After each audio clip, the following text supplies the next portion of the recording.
Hello there. Bad times at the El Royale. Surprisingly, I had heard a lot about this movie. I just never got around to seeing it till just the other day. And I had not watched reviews or trailers because those things tend to be misleading or have spoilers and things like that.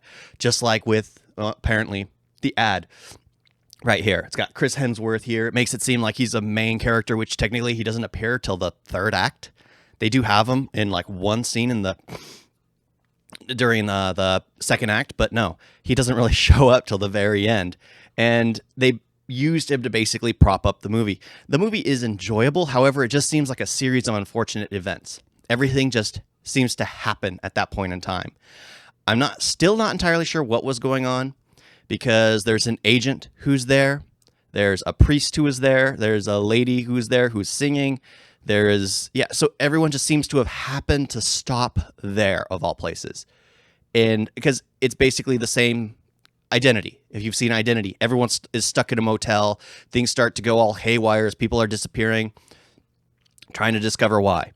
This one, you know why from the beginning, but the way it starts is there's this guy who makes it to a motel, digs up, rolls over the carpet, digs up the floorboards, and buries something there. Then he puts it down. So my thoughts immediately were, this is going to be a hunt for that money.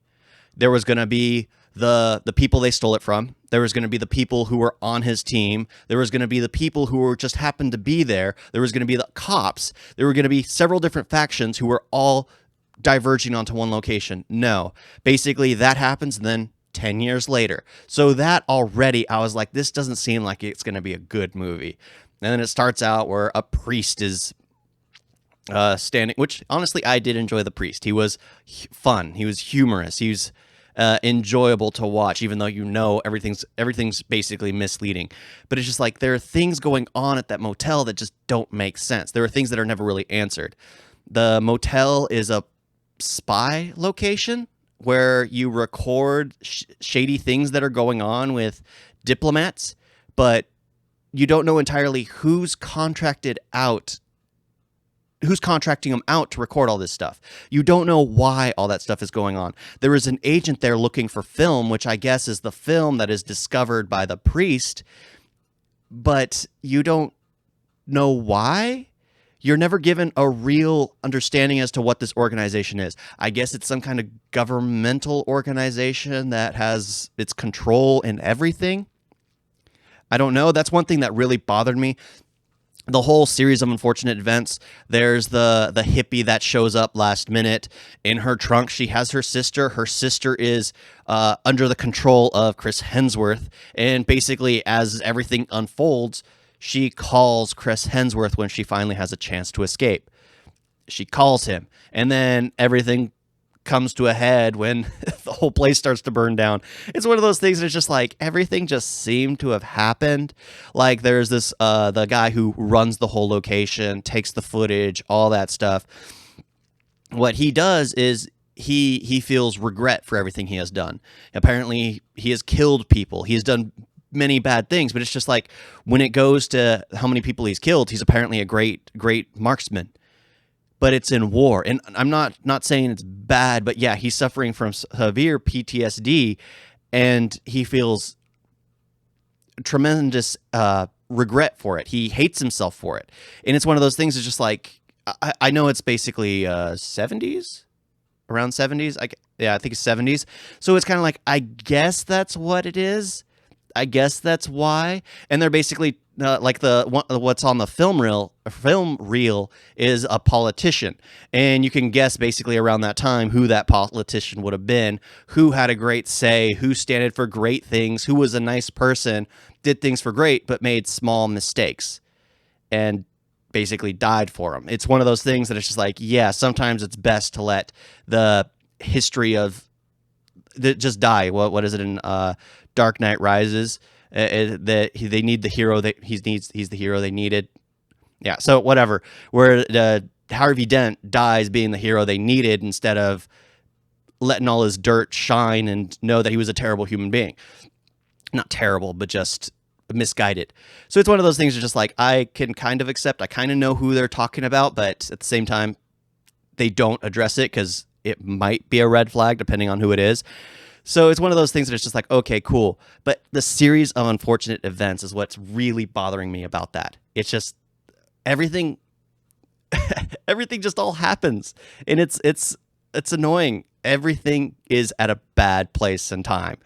The priest is there, and it seems like he's in no hurry. Why not just wait a day or two and then go to the next room? Why do you have to find it in that one go? Because apparently he's the only one that knows there's money there. All the others happen to be there looking for something different. There's the agent who's looking for the film reel. The priest is looking for the money. The singer's just there because it's cheaper. The hippies there in hiding. Everyone's there for a different reason. If it just makes it strange. I was thinking more of a Smoking Aces type thing, where everyone's going for the same objective, the same suitcase of cash. No, it's everyone's there for a different reason, and they all happen to be violent, very violent. But it is an enjoyable watch. It is entertaining. However, that's just the biggest issue. Those coincidences are just too much. Too much. Smoking Aces works better because it's a misunderstanding which leads to the whole everyone hunting one person. And in this one, it's just a series of coincidences.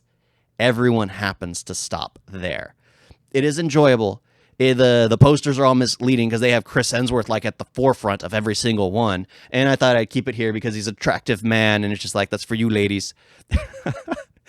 And it's just like, might as well. He is the face of it primarily just because he will bring in the viewers. He brought in the audience.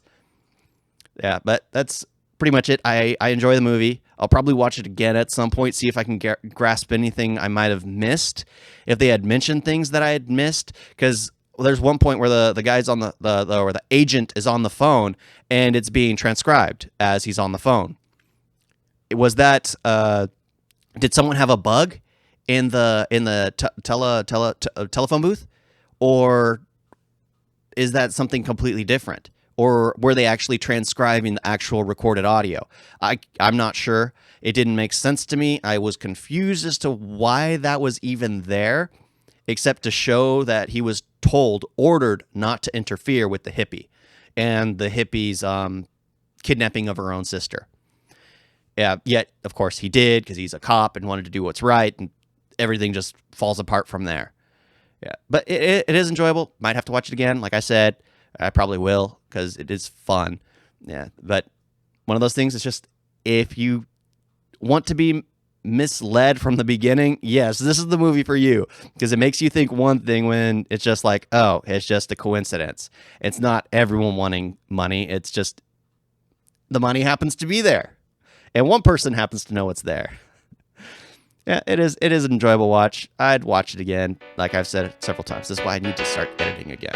Thank you all for watching. Talk to you next time. Toodles.